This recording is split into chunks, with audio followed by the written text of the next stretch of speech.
मध्य प्रदेश में लाडली बहना योजना को लेकर सियासत एक बार फिर गर्मा गई है। जहां कांग्रेस पहले भाजपा पर योजना को बंद करने का आरोप लगा रही थी, तो वहीं अब 7वीं किस्त जारी होने के बाद कांग्रेस ने मध्य प्रदेश में लाडली बहनों की संख्या कम होने का आरोप लगाया है।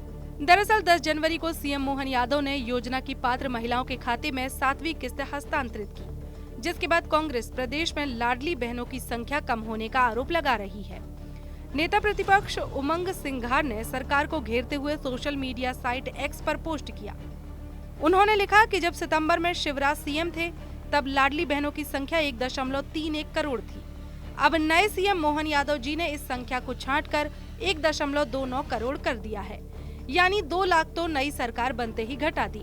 सरकारी विज्ञापन इसका प्रमाण है, जनता खुद देखे। लोकसभा चुनाव के बाद ये संख्या कितनी बचेगी, ये तो नए सीएम डॉक्टर मोहन यादव ही तय करेंगे।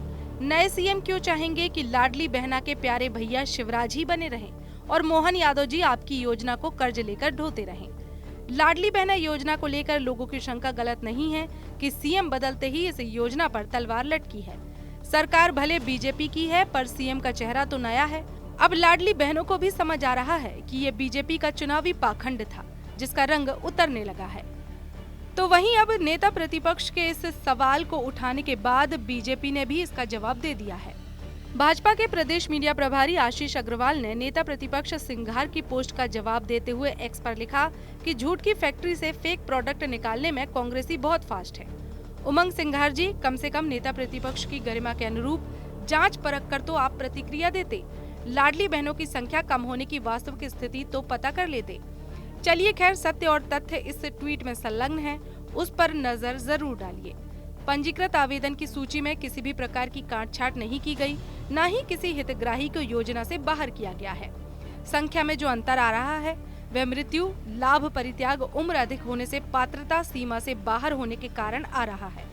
अतः आपका ट्वीट पूर्णतः भ्रामक है। आपको झूठ फैलाने पर माफी मांगनी चाहिए और लाडली बहनों के खाते में राशि पहुंचाने के लिए भाजपा सरकार और माननीय मुख्यमंत्री जी को धन्यवाद देना चाहिए। पूरे विशेष सत्र के समय पूरे समय गला फाड़ फाड़ करके कांग्रेस के नेता चिल्लाते रहे कि लाडली बहना डल गई। 10 तारीख आई, माननीय मुख्यमंत्री जी ने 1250 रुपये की राशि प्रत्येक बहन के खाते में डाल दी। अब 1 करोड़ 29 लाख है कि 1 करोड़ 31 लाख, ये आंकड़ों का थोड़ा बहुत हो सकता है, नीयत साफ है और वो करके दिया।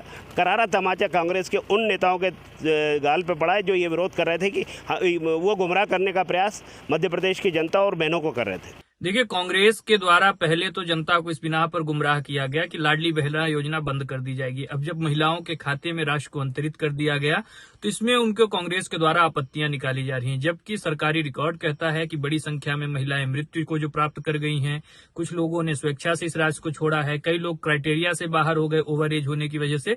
सिर्फ उनको छोड़ करके सभी को लाडली बहना की राशि को अंतरित किया जा रहा है और स्वाभाविक तौर पर भारतीय जनता पार्टी की सरकार में कोई भी जन कल्याणकारी योजना बंद नहीं होगी। उल्टे महिलाओं को सशक्त करने के लिए, गरीबों के कल्याण के लिए लगातार योजनाएं युद्ध स्तर पर चलती रहेंगी। मीडिया प्रभारी आशीष अग्रवाल ने अपने पोस्ट के साथ एक डेटा शेयर किया है, जिसके अनुसार प्रदेश में 1,56,000 से ज्यादा महिलाओं की उम्र 60 वर्ष से ज्यादा होने के चलते वे अपात्र हो गई हैं।